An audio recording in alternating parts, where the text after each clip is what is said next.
Lecture में हम लोगों ने कर लिया था about the dihybrid cross and the law which was based on that dihybrid cross. कौन सा लॉ था जो डाई हाइब्रिड क्रॉस के जरिए हमने पढ़ा?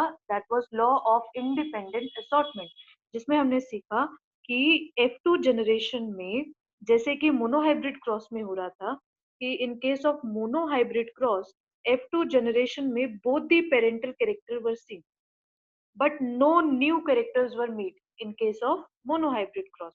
But in case of dihybrid cross, what happened was that in F2 generation, dihybrid cross में F2 generation में दोनों ही पेरेंटल कैरेक्टर तो जरूर हमको दिखे, पर साथ ही साथ दो हमें नए कैरेक्टर्स भी दिखे. Two new characters were also seen in the F2 generation, and based on this Mendel ने कहा कि this was law of independent assortment, जिसमें कुछ कैरेक्टर्स जो हैं वो इंडिपेंडेंटली अपने आप को एक्सप्रेस कर पाते हैं, which are not similar to the parents, which are new characters but still are shown in the F2 generation. ये किस में पॉसिबल हुआ? डाई हाइब्रिड क्रॉस में, जिसमें हमने दो कैरेक्टर्स लिए थे जिनके अलग अलग दो दो कॉन्ट्रास्टिंग कैरेक्टर्स थे. कौन से दो कैरेक्टर्स हमने डाई हाइब्रिड क्रॉस में चूज किए थे? पेरेंटल कैरेक्टर जो हमने चूज किए that was round yellow and wrinkled green. Round seed shape का कैरेक्टर था, ऐसे ही रिंकल शेप का कैरेक्टर था. तो एक कैरेक्टर हुआ शेप का और दूसरा कैरेक्टर किसका हुआ? दूसरा कैरेक्टर हुआ कलर का. सो shape and colour of seed, ये दो कैरेक्टर हमने डाई हाइब्रिड क्रॉस में लिया. फिर हमने देखा कि डाई हाइब्रिड क्रॉस में जो फिनोटिपिक रेशो निकल रहा है F2 जनरेशन में, दैट वाज 9:3:3:1. ये फिनोटिपिक रेशो जो था वो निकला था in dihybrid cross F2 generation. ठीक है. उसके बाद हमने पढ़ा था about the sex determination. Sex determination में हमने पढ़ा कि ह्यूमन बींग्स में सेक्स डिटर्मिनेशन में जो रोल प्ले करता है दैट इज मेल. फादर जो होता है वो चूज करेगा या वो डिसाइड करेगा, यानी जो फादर का क्रोमोसोम वाई है, ठीक है, एक्स वाई होता है ना मेल में, हर सेल में, ठीक है. तो उसमें अगर स्पर्म के पास वाई क्रोमोसोम हुआ और उसने एग के साथ फ्यूज कर लिया तो क्या बनेगा? बॉय. अगर स्पर्म के पास एक्स क्रोमोसोम हुआ और उसने एग के साथ फ्यूज कर लिया तो क्या बनेगा? Girl child. ठीक है. So the sex of child is determined by the father chromosome. So वो फादर है जिसकी वजह से लड़का या लड़की हुई है, वो मदर नहीं है. ठीक है. So it is the father which determines the sex of the child, कि बच्चा लड़का होगा या लड़की होगी वो फादर के क्रोमोसोम पे डिपेंड करेगा कि कौन सा फादर का क्रोमोसोम स्पर्म में था और फिर उसने एग के साथ जाके फ्यूज किया. ये हमने किस में पढ़ा था? ह्यूमन के केस में, sex determination in human being. ठीक है. और भी कुछ होती है, जैसे ह्यूमन बीइंग्स में हमने क्या पढ़ा कि X X X Y type of sex determination था. एक्स एक्स किसके पास था? फीमेल के पास. एक्स वाई किसके पास था? मेल के पास. ये नॉर्मल सेल्स के पास है पेयर ऑफ क्रोमोसोम. ठीक है. और गेमीट्स में फिर इसके हाफ हाफ हो जाते थे. ठीक है. इस तरह से या तो स्पर्म के पास एक्स होगा या स्पर्म के पास वाई होगा. ठीक है. और एग तो खैर उनके पास कुछ भी हो एक्स ही आएगा हमेशा. ठीक है. ये ह्यूमन बींग्स के केस में था.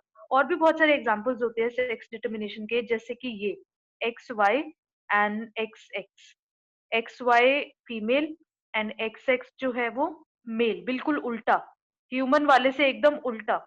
ये किस में आपको मिलता है? ये मिलता है आपको बर्ड्स में.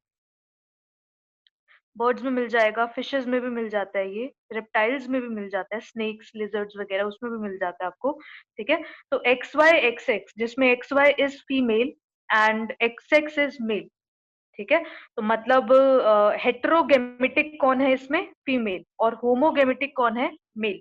ह्यूमन बींग्स में हेट्रोगेमेटिक कौन है? मेल. और होमोगेमेटिक कौन है? फीमेल. ठीक है. हेट्रो मतलब दोनों ही क्रोमोसोम अलग अलग. ठीक है. तो ये बर्ड्स में आपको मिल जाएगा. ह्यूमन बींग से बिल्कुल उल्टा किस में मिलेगा? बर्ड्स में.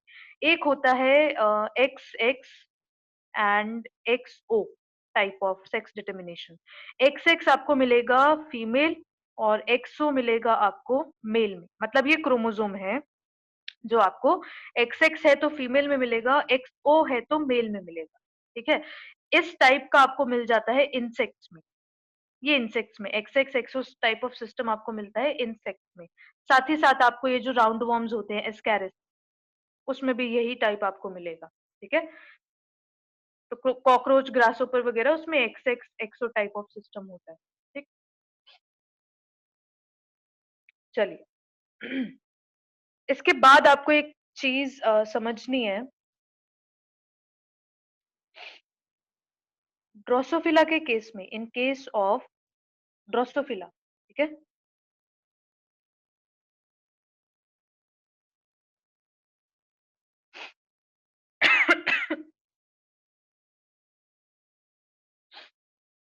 ड्रोसोफिला के केस में क्या होता है, हम लोग सेक्स इंडेक्स रेशो निकालते हैं, SIR, सेक्स इंडेक्स रेशो।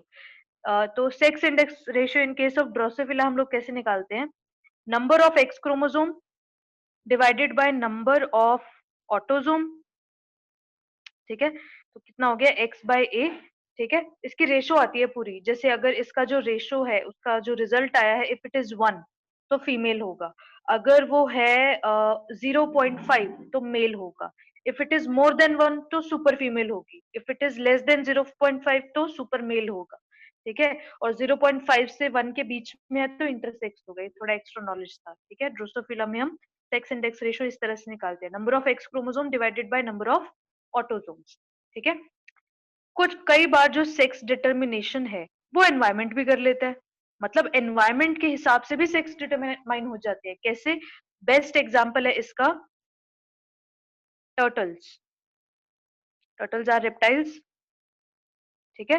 तो जो टर्टल्स होते हैं उसमें क्या होता है कि अगर हाई टेम्परेचर है एनवायरनमेंट का, हैचिंग के टाइम पे जब एग्स हैच हो रहे हैं उस समय अगर हाई टेम्परेचर है तो बनेगी फीमेल, अगर लो टेम्परेचर है तो बनेगा male, in case of what, in case of turtles, ठीक है।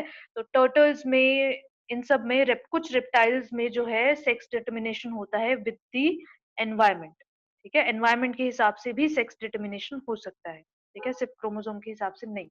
ओके, चलिए एक आता है इसमें आपको ZW type of sex determination लिखा हुआ है, ये कुछ नहीं है, सेम है वो जैसे हमने पढ़ा था अभी थोड़ी देर पहले, बर्ड्स में कैसा होता है XY XX टाइप का, ठीक है। तो आप इसको ZW ZZ टाइप का भी लिख सकते हैं, कुछ भी हो, तो बस एक पता ही करना है हमको कि कौन सा होमोजाइगोट, कौन सा होमोगेमीट है, कौन सा हेट्रोगेमीट है, ठीक है, बस वही पता करने के लिए होता है। तो ZW ZZ टाइप आप पढ़ रहे हैं वो भी बर्ड्स का है, XY XX टाइप पढ़ रहे हैं वो भी बर्ड्स का है। ZW जो होगा वो आपको फीमेल में मिलेगा, ZZ मेल में मिलेगा, ये बर्ड्स का है सेक्स डिटर्मिनेशन, ठीक है।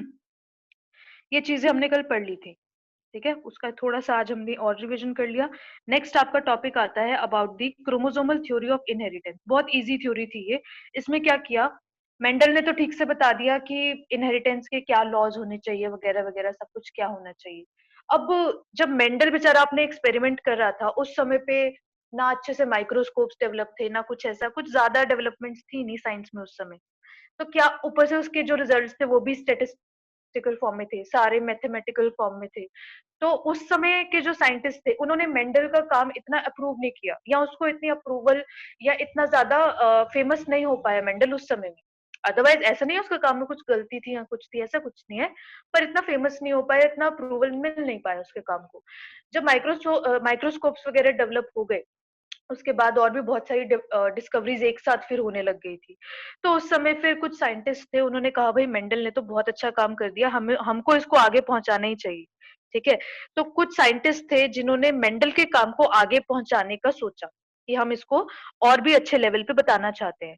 तो उन साइंटिस्ट ने क्या किया, क्रोमोसोम को, क्योंकि माइक्रोस्कोप्स डेवलप हो चुके थे तो क्रोमोसोम डिस्कवरी भी उस समय हो चुका था, तो क्रोमोसोम को मेंडल के लॉज के साथ उन्होंने इंटरलिंक किया और उन्होंने एक थ्योरी दी that was known as chromosomal theory of inheritance, ठीक है, जिसमें मेंडल और क्रोमोसोम दोनों ही आपस में रिलेशन में आपको नजर आएंगे। था क्या इस थ्योरी में, हमको पता है कि क्रोमोसोम के ऊपर जो जीन्स होते हैं वो पेयर में होते हैं, ठीक है।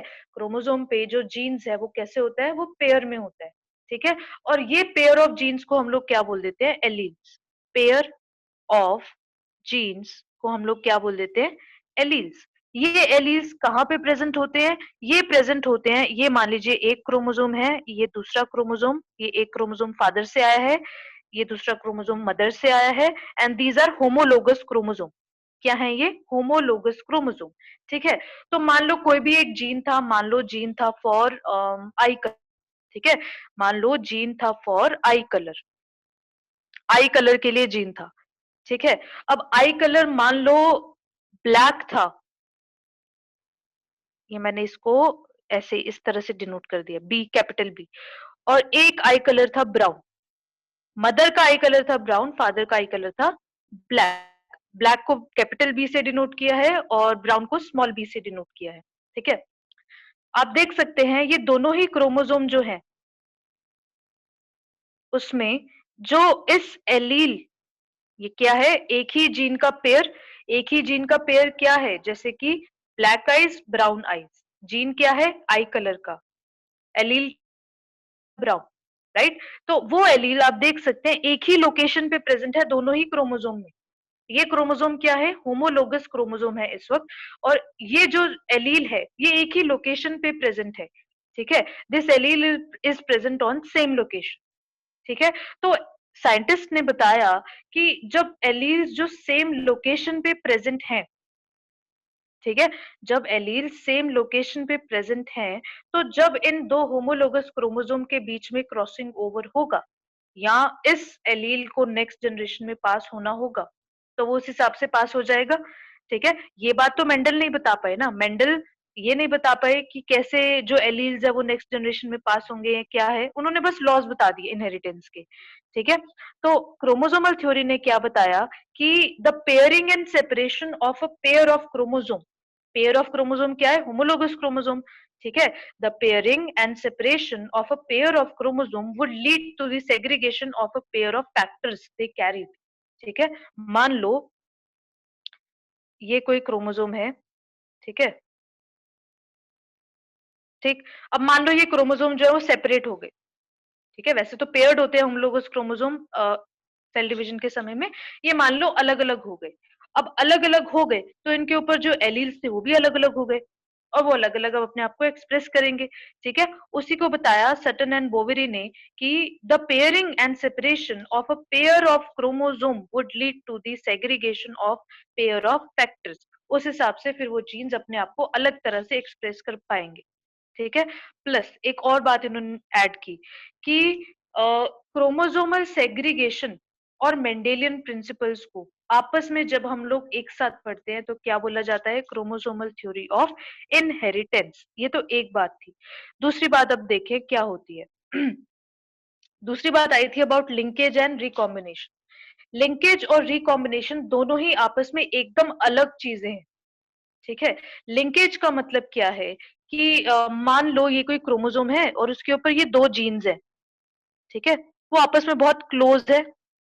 जितना क्लोज होगा जीन उतना ही ज्यादा लिंक्ड होगा, जितना क्लोज होगा जीन उतना ही ज्यादा क्या होगा, लिंक्ड होगा। और जितना दूर होगा जीन उतना ही ज्यादा क्या होगा, कम लिंक्ड होगा, ठीक है।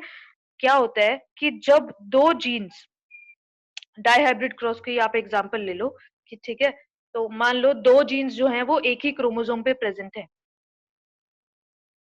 ठीक है। और ये दो जीन्स जो हैं अगर वो बहुत पास में प्रेजेंट हैं, तो क्रोमोसोम अगर सेपरेट भी हो गए तब भी वो पास में ही रहेगा।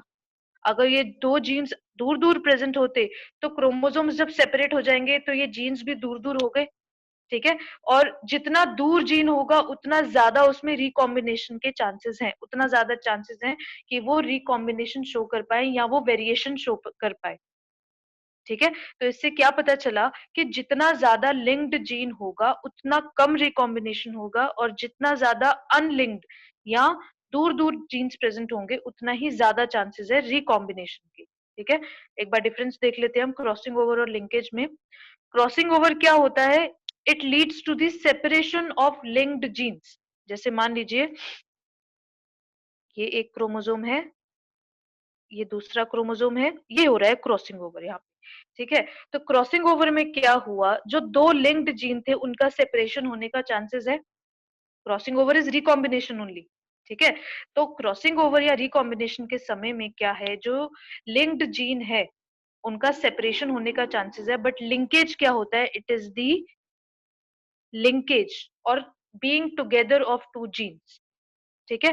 क्रॉसिंग ओवर में हमको क्रोमोसोमल सेगमेंट्स को आपस में एक्सचेंज करना पड़ेगा, ठीक है, क्या करना पड़ेगा, आपस में एक्सचेंज करना पड़ेगा। और कौन से क्रोमोसोम सेगमेंट्स एक्सचेंज हो रहे हैं, non sister chromosomal segments are getting exchanged. एक ही क्रोमोसोम के ये होते हैं सिस्टर क्रोमेटिड्स, ये मान लो दूसरा क्रोमोसोम है, इसके हो गए ये सिस्टर क्रोमेटिड्स। और इन दोनों क्रोमोसोम के अगर ये क्रोमेटिड्स को हम देखें तो इनको क्या बोलेंगे, नॉन सिस्टर क्रोमेटिड्स। ठीक है, तो दो नॉन सिस्टर क्रोमेटिड्स के बीच में क्रॉसिंग ओवर हमेशा होता है। जितना क्रॉसिंग ओवर होगा उतना ही ज्यादा चांस होगा वेरिएशन का, उतना ही ज्यादा चांस होगा जीन कॉम्बिनेशन का। ठीक है, और जितना ज्यादा लिंकेज होगा उतना ही ज्यादा जीन्स आपस में जुड़े जुड़े रहेंगे, और जुड़े जुड़े रहेंगे तो उनमें वेरिएशन के चांसेस उतने ही कम है। ठीक है, तो लिंकेज जितना ज्यादा उतनी कम वेरिएशन, जितना कम लिंकेज उतनी ज्यादा वेरिएशन। ठीक है, ये बहुत सिंपल कॉन्सेप्ट था। The more the linkage the less the recombination, and the less the linkage the more the recombination. बिल्कुल इनवर्सली प्रोपोर्शनल है दोनों एक साथ। ठीक है, ये इसमें बताया गया। फिर आते हैं आपके मेंडेलियन एंड क्रोमोसोमल डिसऑर्डर्स। ठीक है, मेंडेलियन और क्रोमोसोमल डिसऑर्डर्स कल हमने थोड़ा बहुत इसका इंट्रोडक्शन पढ़ा था। मेंडेलियन डिसऑर्डर्स में हमने क्या पढ़ा कि इन डिसऑर्डर्स में कोई एक जीन,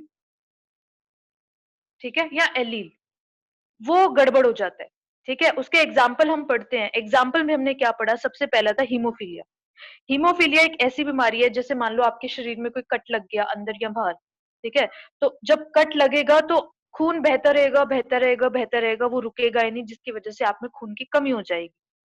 ठीक है, ये बीमारी होती है एक्चुअल में। अब होती कैसे है ये बीमारी, क्या होता है कि haemophilia is a sex linked disorder. ठीक है, सेक्स लिंक्ड रिसेसिव डिसऑर्डर है। इसमें जो फीमेल होती है that will always be the carrier. अगर उसके पास ये हीमोफीलिया वाला जीन है तो वो फीमेल कैरियर होगी, अदरवाइज नॉर्मल होगी, नहीं है जीन तो। ठीक है, पर अगर मेल के पास ये हीमोफिलिक वाला जीन आ गया तो मेल हो जाएगा इसका डिजीज्ड पर्सन। मेन को हो जाएगी बीमारी। अगर मेल के पास ये जीन है तो क्या हो जाएगा, वो बीमार, हीमोफिलिक हो जाएगा वो। अगर फीमेल के पास ये जीन है तो ज्यादा चांसेस है कि वो क्या होगी, कैरियर होगी, वो डिजीज्ड नहीं होगी। ठीक है, कल क्रॉस थोड़ा सा हमने पढ़ा था, आज दोबारा पढ़ लेते हैं। अगर हमने एक कैरियर वुमेन है कोई, ठीक है, तो कैरियर वुमेन को हमने दिखा दिया इस तरह से।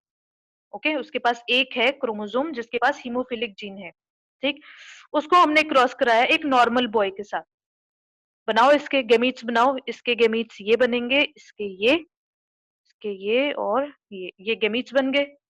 गेमीट्स बन गए, अब उनको फ्यूज करवा दो। फ्यूज करवाओगे तो ये आपको पिन्यूट स्केयर में सब सारी फ्यूजन रिजल्ट्स दिख रहे हैं। ठीक है, ये देख सकते हो आप सारे रिजल्ट्स एक साथ। एक साइड हमने नॉर्मल बॉय के गेमीट्स रखे, एक साइड हमने फीमेल के गेमीट्स रख दिए। एक एक करके फ्यूज करवाओ। सबसे पहले बन रहा है X X normal girl, second बन रहा है X Y normal boy, next बन रहा है एक्स एच या कैरियर वाला एक्स और एक्स। दैट मीन्स ये बन रही है हमारी कैरियर गर्ल। कैरियर है ये डिजीज की, इसको डिजीज नहीं हुई पर ये कैरियर है।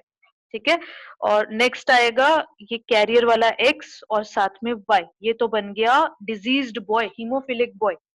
ठीक है, so in this case girls और women will always be the carrier and boys will be, if they are having the gene, they will be the diseased person.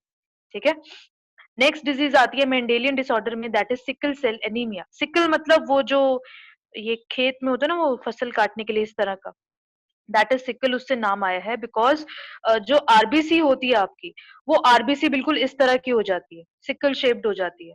ठीक है, इस तरह से इसका नाम आया है सिकल सेल एनीमिया। होता क्या है इसमें कि एक अमीनो एसिड होता है।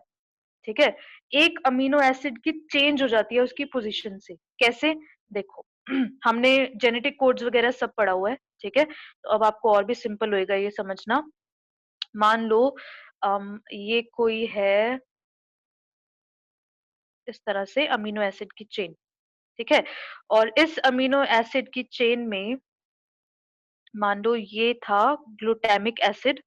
ठीक है, ये ग्लूटामिक एसिड अब चेंज हो गया इनटू वेलिन। ठीक है, glutamic acid is changed by the valine. ठीक, अब पहले तो ये कोई और प्रोटीन था। ठीक है, ये सिक्स्थ पोजीशन पे हो रहा है ये सब। पहले तो कुछ और था ये, अब कुछ और है। ठीक है, पहले क्या था कुछ और था और अब क्या है कुछ और है, क्योंकि अमीनो एसिड का ही शिफ्ट कर दिया हमने। ठीक है, अमीनो एसिड शिफ्ट करने की वजह से क्या होगा, जो वो हेमोग्लोबिन की चेन बननी चाहिए थी वो नहीं बन रही अब। ठीक है, जैसी वो बननी चाहिए थी वैसी वो नहीं बन रही अब, क्योंकि हमने क्या किया, हमने ग्लूटामिक एसिड को कन्वर्ट कर दिया इनटू दी वेलिन, GUG। ठीक है, ग्लूटामिक एसिड का कोडोन था GAG और वेलिन का कोडोन था GUG। हमने इसको ही चेंज कर दिया, तो इसका मतलब इसका प्रोटीन भी अब अलग हो गया। जो आपका हेमोग्लोबिन का प्रोटीन ये था जैसा वैसा नहीं बन रहा। ठीक है, वैसा नहीं बन रहा है तो आरबीसी गड़बड़ है। आरबीसी गड़बड़ है तो मतलब आपके ब्लड में कुछ ना कुछ प्रॉब्लम आ जाएगी। ठीक है, तो वो सारी प्रॉब्लम्स जो आपको सिकल सेल एनीमिया में दिखती है। सिकल सेल एनीमिया में होता क्या है बेसिकली, क्योंकि आपकी आरबीसी सिकल शेप की हो चुकी है, तो इसलिए अब वो अपना काम वैसे नहीं कर पाती जैसे उनको करना चाहिए। क्या काम होता है आरबीसी का, उनका काम होता है टू ट्रांसफर दी ऑक्सीजन। अब ये सिकल सेल जो है आरबीसी, वो अपनी ऑक्सीजन ठीक से ट्रांसफर अब नहीं कर पाएगी, आपकी बॉडी में ऑक्सीजन ठीक से ट्रांसफर नहीं होगा तो बहुत सारी और भी बीमारियां हो सकती हैं। ठीक है, so this is sickle cell. अब इस बीमारी में देख लेते हैं क्रॉस कैसे बन रहा है, ये सब कैसे हो रहा है, ये देखिए। क्रॉस में हमने देखिए क्या किया है, ये नॉर्मल ब्लड सेल है HbA, ठीक है, और सिकल सेल ट्रेट है HbA, HbS। ठीक है, haemoglobin A normal blood cell था। ठीक है, और सिकल सेल क्या था, HbA, HbS। ओके, और HbS क्या है, सिकल सेल एनीमिया वाला है। ठीक है, हमने क्या किया, जो स्पर्म था, ठीक है, जो मेल था वो क्या क्या था, HbA and HbS, this was the male. And जो फीमेल थी वो क्या थी, HbA, ठीक है, HbA क्या था, नॉर्मल रेड ब्लड सेल है, ये फीमेल का है। और मेल के पास जो है वो क्या है, सिकल सेल का ट्रेट है अभी। ठीक है, उसका एक ट्रेट है। ओके, बनाओ इसके गेमीट्स, बनाओगे गेमीट्स तो HbA दो अलग अलग गेमीट्स बन गए। ठीक है, और इसमें दो अलग अलग HbA अलग, HbS अलग, दो अलग अलग गेमीट्स बन गए। कराओ इनको फ्यूज, फ्यूज कराएंगे तो क्या बनेगा, मान लो स्पर्म के पास था HbA और ओवा के पास है HbA, तो नॉर्मल बनेगा, नॉर्मल ब्लड सेल बनेगा। स्पर्म के पास है HbS, सिकल सेल ट्रेट है इसके पास, सिकल सेल ट्रेट है। ठीक है, सिकल सेल वाला कैरेक्टर है स्पर्म के पास। और ये फ्यूज कर गया किसके साथ, ये फ्यूज कर गया नॉर्मल ये एग के साथ, HbA के साथ। क्या बनेगा, HbA, HbS।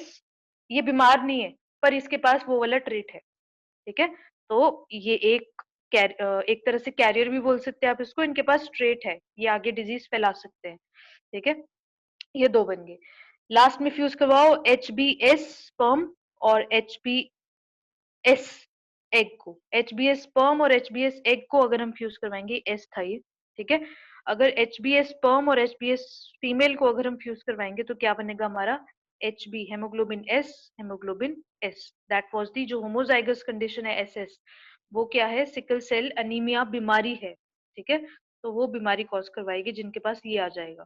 ठीक, क्या लिया था हमने, एक छोटा सा करेक्शन है, हमने फीमेल में HbA, HbS लिया था और मेल में HbHbS। ठीक है, दोनों में ही हमने क्या लिया, ट्रेट वाले ले लिए। ठीक है, ट्रेट वाले लिए तो उसमें जब F2 जनरेशन बना तो एक तो नॉर्मल था, जिसको कोई ना उसके पास ट्रेट था ना बीमारी थी। दो हमारे पास बने जिसके पास, मतलब वही सेम हो गया 1:2:1। ठीक है, दो हमारे पास बन गए जिनके पास ट्रेट थे पर बीमारी नहीं थी। और एक जो होमोजाइगस कंडीशन थी, दैट वाज द बीमारी वाली कंडीशन। ठीक है, तो इससे हमें पता चलता है कि जो एस ट्रेट है, जो सिकल सेल ट्रेट है, अगर वो होमोजाइगस कंडीशन में है तभी बीमारी कॉज करवाएगा, अदरवाइज नहीं। ये हमको इससे पता चलता है।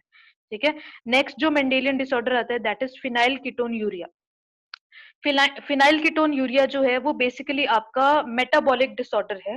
ठीक है, but is a Mendelian disorder. इसमें क्या होता है, आपका एक एंजाइम होता है, this is an autosomal recessive trait. ठीक है, एक एंजाइम होता है वो जो डिसफंक्शनल हो जाता है। ठीक है, एंजाइम जो होता है वो डिसफंक्शनल हो जाता है और बेसिकली क्या होता है, जो फिनाइल एलेनिन को हमको टायरोसिन में कन्वर्ट करना होता है, सही मेटाबॉलिज्म चलती रहे तब तक, इसलिए। ठीक है, बट क्योंकि वो एंजाइम हमने गायब कर दिया या एंजाइम डिसफंक्शनिंग हो गया या कुछ हो गया है, जिसकी वजह से ये जो फिनाइल एलेनिन है ये टायरोसिन में कन्वर्ट नहीं हो पा रहा। फिनाइल एलेनिन टायरोसिन में कन्वर्ट नहीं हो पा रहा है, तो फिनाइल एलेनिन जो है वो एक्यूमुलेट होगा। एक्यूमुलेट होगा तो ये कन्वर्ट हो जाएगा फिनाइल पायरुविक एसिड में, पीपीए, फिनाइल पायरुविक एसिड में कन्वर्ट हो जाएगा। ठीक है, और इसके कन्वर्जन की वजह से क्या होगा, क्योंकि इतना एक्यूमुलेशन हो चुका है इस पीपीए का हमारी बॉडी में, ये हो सकता है आपके यूरिन से आउट हो जाए, हो सकता है मेंटल रिटार्डेशन हो जाए, हो सकता है ब्लड स्ट्रीम के थ्रू अगर दिमाग वगैरह में चला गया, एक्यूमुलेट हो गया, तो मेंटल रिटार्डेशन भी हो सकता है इससे। ठीक है, तो बहुत सारी बीमारियां हो सकती हैं सिर्फ एक एंजाइम की गड़बड़ की वजह से। एंजाइम क्या है, प्रोटीन ही तो है, प्रोटीन में कुछ एक दो चीज का गड़बड़ हो गया होगा। ठीक है, तो पूरा प्रोटीन गड़बड़, एंजाइम गड़बड़, उसने फिनाइल एलेनिन को टायरोसिन में कन्वर्ट नहीं कर पाया, जिसकी वजह से फिनाइल एलेनिन जो है वो एक्यूमुलेट होता गया। एक्यूमुलेट होता गया तो उसने क्या बना दिया, फिनाइल पायरुविक एसिड, एसिड बनाया। तो भाई ये हमारी दिमाग में भी जा सकता है, मेंटल रिटार्डेशन भी कॉज करवा सकता है। ठीक है, ये फिनाइल कीटोन यूरिया था, which was also Mendelian disorder. Next आते हैं आपके क्रोमोसोमल डिसऑर्डर। क्रोमोसोमल डिसऑर्डर्स में क्या होता है, इसमें जो क्रोमोसोम्स हैं उनका नंबर या बढ़ गया या कम हो गया, या क्रोमोसोम की शेप या उसमें कुछ गड़बड़ होगी।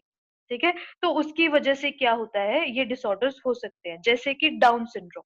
डाउन सिंड्रोम में क्या होता है, हमारे पास एक एडिशनल कॉपी आ जाती है क्रोमोसोम नंबर 21 की। टोटल क्रोमोसोम कितना, टोटल क्रोमोसोम 46। कौन से नंबर ऑफ क्रोमोसोम की डबल कॉपी आ गई, क्रोमोसोम नंबर 21 की आ गई डबल कॉपी।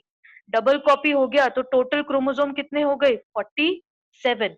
ठीक है, तो 47 टोटल क्रोमोसोम्स हो जाते हैं इनमें। जिस क्यों, क्योंकि क्रोमोसोम नंबर 21 की आ गई क्या, डबल कॉपी। अब इसकी वजह से होगा क्या, अब देखो बस एक ही क्रोमोसोम एक्स्ट्रा डाला हमने, पर गड़बड़ कितनी ज्यादा होगी। गड़बड़ क्या हो गई कि ऐसे जो लोग होंगे उनका हो सकता है मेंटल रिटार्डेशन हो, ऐसे मून फेस होता है, बिल्कुल गोल गोल फेस। ठीक है, उनकी टंग जो है उसमें क्लेफ्ट या टंग के अंदर कट प्रेजेंट होगा। ठीक है, और स्माइलिंग फेस होगा, पर मेंटली रिटार्डेड होंगे ऐसे लोग। ठीक है, इंटेलिजेंस भी बहुत कम होगा इनमें। ओके, और माउथ जो है वो आधा खुला रहेगा हमेशा। ठीक है, डाउन सिंड्रोम देख के ही पता चल जाता है बच्चे को डाउन सिंड्रोम है कि नहीं। पैदा हुए बच्चे को भी होता है, बहुत बार जेनेटिक डिसऑर्डर ऑब्वियसली। ठीक है, तो बहुत सारे पैदा हुए बच्चों को भी होता है ये डाउन सिंड्रोम। हुआ क्या, सिर्फ क्रोमोसोम नंबर 21 की एक और कॉपी ऐड करवा दी बस, और उससे इतनी बड़ी बीमारी हो गई डाउन सिंड्रोम। ठीक है, जेनेटिक डिसऑर्डर्स जो होते हैं, इसलिए अल्ट्रासाउंड वगैरह ये सब पहले कर लेते हैं प्रेगनेंसी में, कि ये सारे जेनेटिक डिसऑर्डर्स पहले पता चल जाए आपको, अगर है तो। ठीक है, तो फिर सजेस्ट करते हैं, अगर तो ठीक हो सकता है तो ठीक है, अगर नहीं हो सकता ठीक तो फिर डॉक्टर सजेस्ट करते हैं आप अबॉर्शन करवा लो। या अगर आप चाहते हो कि बच्चा ऐसा पैदा होए फिर लाइफ टाइम उसको सफर करना पड़े, तो आपका मर्जी है। ठीक है, फिर आता है क्लिनफेंटर सिंड्रोम। क्लिनफेंटर सिंड्रोम जो है उसमें आपका जो एक्स क्रोमोसोम होता है, ठीक है, जो एक्स क्रोमोसोम होता है उसकी एक और कॉपी आ जाती है। ठीक है, क्या बोला मैंने, कि इन केस ऑफ फीमेल जो सेल्स है, पर सेल कंसिस्ट ऑफ 46 क्रोमोसोम, और उसमें से 44 ऑटोसोम्स हैं, और one pair of sex chromosome है। One pair of sex chromosome female में क्या है, एक्स एक्स, राइट। और इसके जो गेमीट होंगे, एग जो होंगे, उसमें क्या होगा, एक एक्स क्रोमोसोम होगा। ठीक है, हाफ हो जाते हैं ना गेमीट्स में क्रोमोसोम नंबर। तो क्या होता है इसमें क्लिनफेंटर सिंड्रोम में, कि जो नॉर्मली हमने क्या बोला, 46 में थे 44 ऑटोसोम है, 44 ऑटोसोम होकर क्या हो गया, ट्रिपल एक्स, एक और एक्स ऐड हो गया। एक और एक्स ऐड हो गया, तो टोटल नंबर ऑफ क्रोमोसोम कितना हुआ, पहले कितना था 46, अभी कितना है टोटल क्रोमोसोम नंबर 47। प्रॉब्लम क्या होगी क्लिनफेंटर सिंड्रोम में, आपने देख ही लिया, एक और एक्स आ गया। एक और एक्स आ गया तो मतलब क्या हो सकता है, ओवरऑल अगर मान लो ये कोई मेल है, ठीक है, और मेल में मान लो था कि एक्स वाई था। ठीक है, मान लो मेल है और मेल में था एक्स वाई, एक एक्स और आ गया इनके पास, मतलब डबल एक्स वाई हो गया इनके पास, मेल के पास।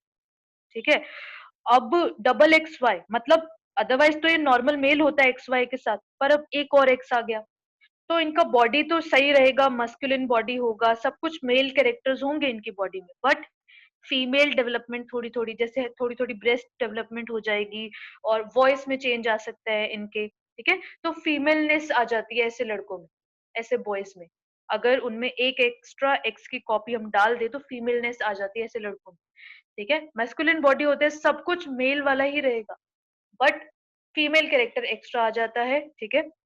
फीमेल कैरेक्टर की डेवलपमेंट हो जाती है, ओके, ब्रेस्ट डेवलपमेंट हो जाती है ऐसे पेशेंट्स में, ठीक है।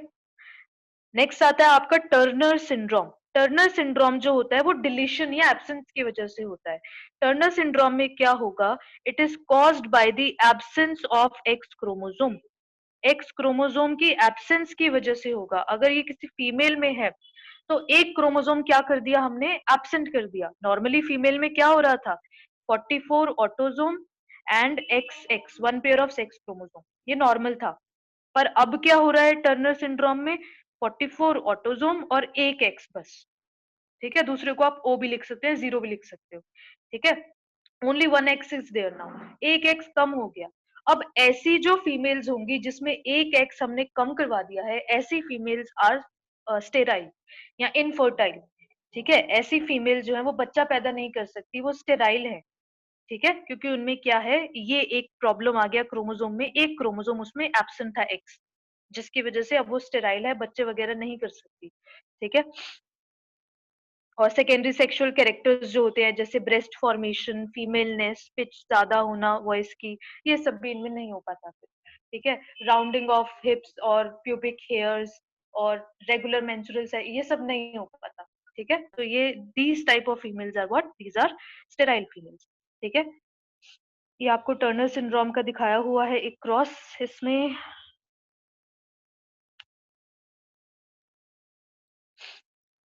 Illustration to explain inheritance. Inheritance, अच्छा आगे कैसे जाएगा टर्नर सिंड्रोम, ये बताया हुआ है, ठीक है।